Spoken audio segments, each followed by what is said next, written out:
যে কথাটি মানুষ এখন বলে যে আওয়ামী লীগকে বিশ্বাস করা যায় না। আওয়ামী লীগ ক্ষমতা চায়, আওয়ামী লীগ সরকার চায়, আওয়ামী লীগ নিজের নেতাদের পকেট ভারী করতে চায়, আওয়ামী লীগ গণতন্ত্র বুঝে না, আওয়ামী লীগ বাংলাদেশ স্বাধীনভাবে গণতান্ত্রিকভাবে পরিচালিত হোক, সকল সাংবিধানিক প্রতিষ্ঠানগুলো স্বাধীনভাবে চলুক, আওয়ামী লীগ কখনকাল এটা চায়নি। আজকে তাই ছাত্র জনতা আমাদের 16.5 বছরের আন্দোলনের পর এই ইউনূস সরকার, এই ইন্টেরিয়াম সরকার, এই ইন্টেরিয়াম গভর্নমেন্ট, আমরা আশা করেছিলাম বাংলাদেশের সকল দল যারা আমরা আন্দোলন সংগ্রাম করে দেশে মানুষকে শান্তিতে রাখার জন্য, নির্বাচনের জন্য আত্মহতি দিয়েছিলেন মুগ্ধ খোকনেরা, সে রক্তের প্রতি সম্মান জানিয়ে আমরা আবার জুলাই আগস্টের মতো আরেকটি ঐক্য সৃষ্টি করে বাংলাদেশে একটি নির্বাচনের পথে এগিয়ে যাবে। আজকে ঐক্যকে ফাটল ধরাচ্ছে একটি গোষ্ঠী,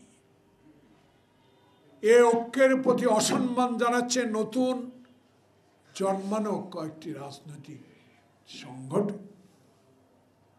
আমি একজন রাজনৈতিক কর্মী, আমি মুক্তিযুদ্ধে অংশগ্রহণকারী একজন কর্মী।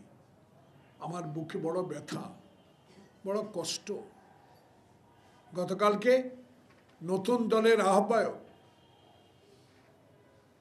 আমি সম্মান করি, স্নেহ করি, এটা দল সৃষ্টি করেছেন,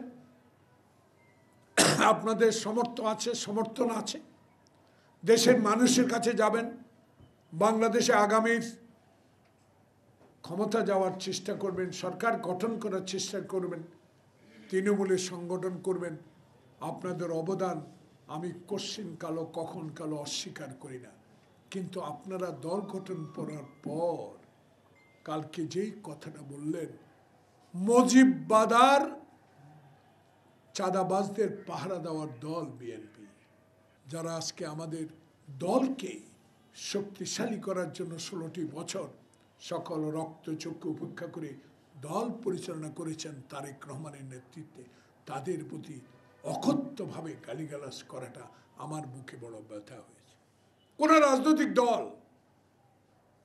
রাজনৈতিক দলের নেতা যারা ক্ষমতায় যেতে চায়, সরকার গঠন করতে চায়, তাদের মুখে অশোভন উক্তি বাংলাদেশের মানুষ খুবই কষ্ট পেয়েছে। কি চাচ্ছেন, কেন করছেন, কি আপনাদের উদ্দেশ্য?